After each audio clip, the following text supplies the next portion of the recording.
had the experience in life where from the outside looking in, your life appeared absolutely perfect? You know, like those friends of yours on Facebook. My mom came to visit me in Washington, D.C. towards the beginning of my hospitality career. I remember one of the first mornings that she was there, she was almost giddy, watching the commuters come from the underground subway, like ants coming up through an anthill. She was so excited. They were dressed in fancy suits, designer dresses, but that's not what stood out about them. They were all wearing sneakers to survive their commute. My mom said to me, "Kathy, this is the life that I wanted. I wanted to go to college, get an education, have a nice job, wear fancy clothes, and sneakers to work." I'm the oldest of 6 kids. I have a sister, Susan, who's a year younger than me. And my mom made sure that we knew that we were going to be going to college and having careers. We were not going to repeat history, fall in love, get married, and start popping babies out right out of high school. We were going to have options, except going to college and having a career was not an option. It was mandatory. Mom, I'm living your life. From the outside looking in, my life did appear near perfect. I was the assistant GM of a beautiful hotel in downtown DC, Embassy Suites Hotel. I had a nice title, a good salary. I was living in an amazing place. But I was working 60, 70, 80, sometimes 90 hours a week. I had no time to enjoy the few extra bucks in my pocket or the amazing place I was living. But I put a smile on my face and I had a great attitude at work. I was a bit of a fraud. Have you ever felt like a fraud in your life? Or maybe you feel like a fraud now? It's easier now because of Facebook. You can just set up auto posts on your Facebook page for months out with positive quotes and happy pictures. And your 500 or 5,000 friends will think your life is perfect. Back then, you had to put a smile on your face and have a good attitude. Are there any areas in your life that you'd like to change? Would you like to flip things around and go from being a fraud and living the life of a lie to living your truth? I believe it's possible. But you have to get clear. You have to dig deep, and you need to assess where your life is out of alignment with what you truly want. And just like John, I've got a couple suggestions for you to do that. 1 is meditating, 2 is journaling, and 3 is praying. I'm not really a good meditator, so I have friends and clients who can meditate and make it work for them. So I know it works, but it definitely doesn't work for me. You have to find your own way. Journaling is a great way to process things that have happened in your life and get an aha moment of why you've ended up where you are. And I'm a big believer in praying, including God in my decisions and my struggles, and help me give me guidance so that I can live my truth. I was living the life that my mother wanted and the life she wanted for me and my sister, so we could have more options and more choices. And I was also in the process of proving my dad wrong. Because when I was younger, all through my youth, my dad found countless ways to tell me that I was never going to amount to be anything. 1 month before I graduated college, he interrupted a conversation I was having with my mom. "Kathy, you're never going to graduate college."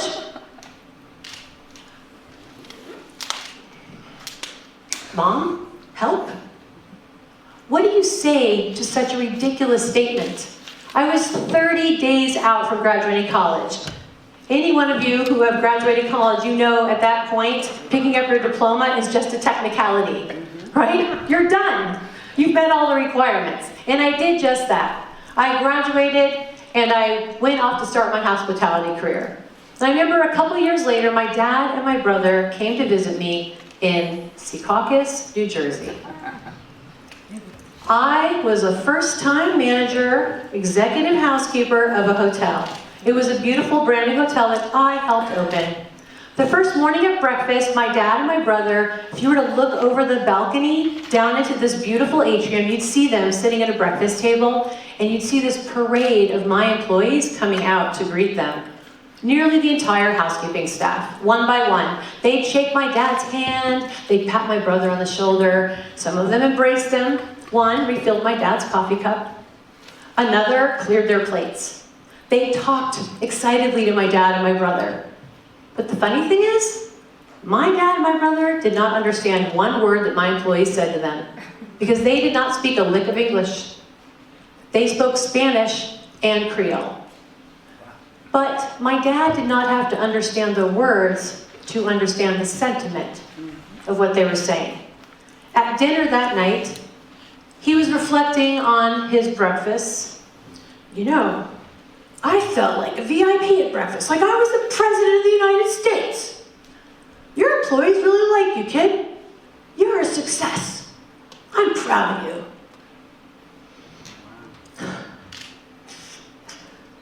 I did it! I proved my dad wrong. You heard him. I was successful. I amounted to be something. Now you think that that would be enough, right? Oh no. I spent many years proving my dad wrong over and over and over again. Every promotion I got, I proved him wrong. Again and again and again. But here's the real rub. I took those self-limiting, those comments that my dad made to me where he made me feel like I was never going to amount to be anything. And I ran with it. I created this entire story about my life of self-limiting beliefs. I don't blame my dad for that. As I mentioned, I was the oldest child, and I did not come with a user manual. He was doing the best he could, and I truly believe that he was finding a way to challenge me to be successful, and it worked. I was successful. Just like for those of you who have been here all day, Christoph, his wife, challenged him to do a triathlon, and he did it. My dad did the same thing, and I did it. I took those comments and I created this whole story in my head. I own that. That's on me. Self-limiting beliefs, a big, hairy story. And it was up to me to fix it. Do any of you have challenges accepting compliments? You know, I really love that shawl on you. It brings out the color of your eyes. You look really pretty today. You know, I love that you've been here all day taking notes, and you've just been connected to us, and it's really important to us that you're here, and thank you for just being open. Do you have trouble taking compliments? Maybe you kind of back up, brush them off, shrivel a little bit. How about at work? Do you feel confident? Do you stand around with your chest up, sit up to the table, ready to raise your hand to get involved in projects and help solve the company problems? Or do you hide behind your computer or your notepad and hope nobody even sees you, avoiding eye contact? How are your relationships?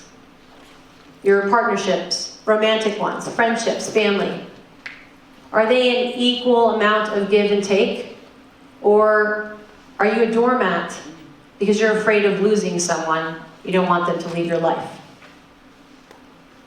Self-limiting beliefs can end up looking a lot of different ways in your life. For me, it actually affected my health and my weight. And I'm going to give you a tool for flipping that script of self-limiting beliefs in your head. I want you to think of 2 or 3 ways that you say negative things about yourself, starting with the words I am. I'm going to give you an example of one of my top 3 before I learned this. I am ugly. I used to say that to myself in the mirror all the time. So you can write them down or put them in your phone. Think of 2 or 3 for yourself. I am and something negative. Go ahead. Does anybody want to share one? We're all friends here. Throw it out. Yes? I am old. I am old. All right, let's help her. What's the opposite of I am old? I am what? I am young. I am young. So I want you to cross out I am old and write I am young. And if you wrote I am ugly like I do, or I did, you can write I am beautiful or I am handsome.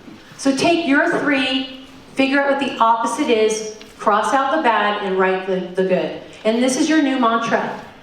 Starting today, I want you to say these 3 positive statements, 3 or 4 times a day. You'll have them memorized by tomorrow. Mine used to be I'm fat, I'm ugly, and I'm weak. Now it's I'm fit, I'm strong, and I'm beautiful. So write yours down right now while you have a moment.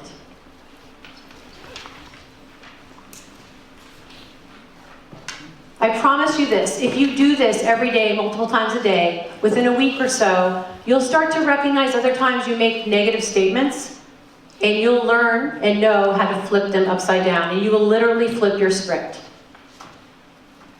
So you're flipping from living a lie to living your truth, and now you're going to flip your script. From negative comments to positive, affirming I am statements.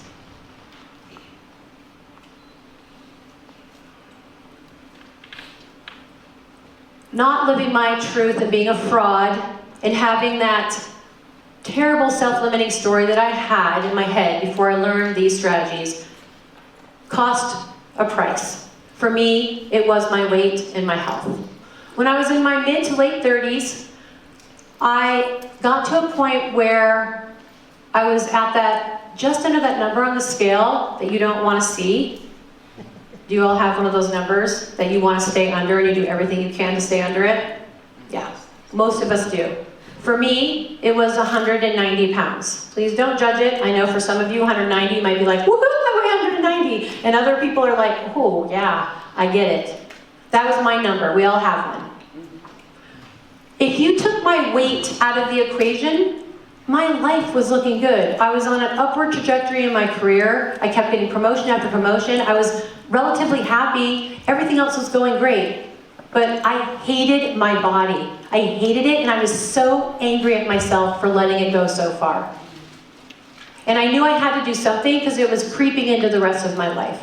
So I decided at that moment, and it was the first step in dealing with my weight and my health, to accept myself and love myself. So instead of shaming myself and beating myself up, I flipped it. And I found gratitude, and I was able to count my blessings. So I counted all the other blessings in my life, and I embraced myself for where I was. Sometimes I tell people I was happy being fat, little white lie, but I loved myself where I was at that moment. And you know what? The 190 pounds never happened, because when you start loving yourself, you're able to make healthier decisions. Fast forward, my career moved forward. I actually had an amazing career in the hospitality industry, and I ended up in a couple jobs that most of my peers would have killed to have. But that's not what's important. It's the journey that I took. So I found myself back here in Las Vegas, where I grew up. It was 2007. I was 45 years old, and I had a new job. And my number on the scale, that was the peak, went from 190, and now at this time it was 180. And I was about 172 pounds. And as soon as I moved here with the stress and a change of lifestyle, every week a pound was going back on that scale. And I was like, oh, no. I gotta do something about this. And this time it's gotta be bigger. So I went to the gym, signed up, hired a trainer, and I did everything he told me to do in the gym and in the kitchen.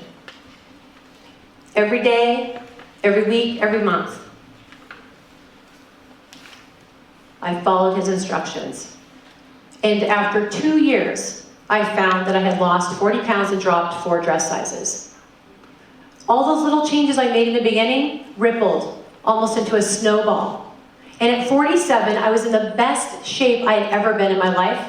I was at the smallest size that I ever remember wearing, even before 16 years old. But I was also happy. I really, truly did love where I was in my life, and I loved myself.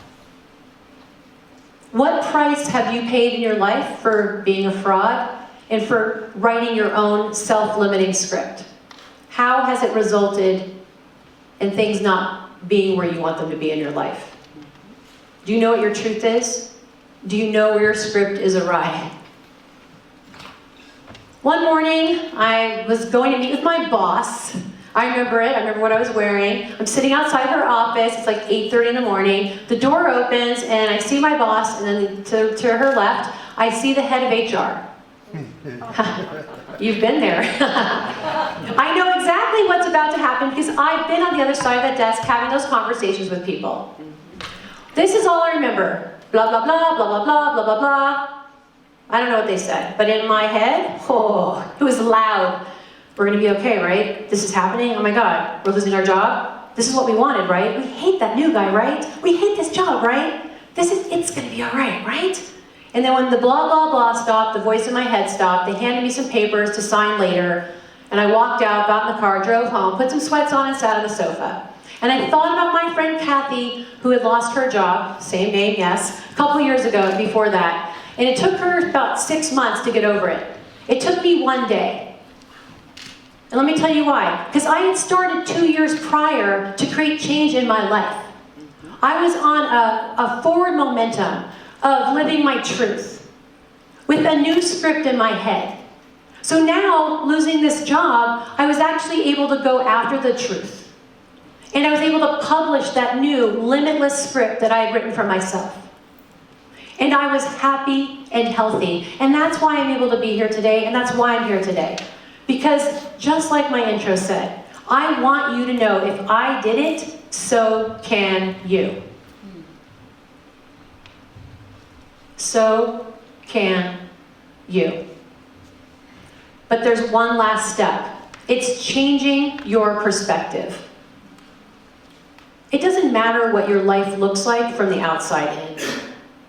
It doesn't matter what other people think of you. The important thing is looking at your life from the inside out. Who do you want to be in the world? What do you want to contribute to the world? What legacy do you want to leave the world? Your perspective from the inside out. Thank you so much.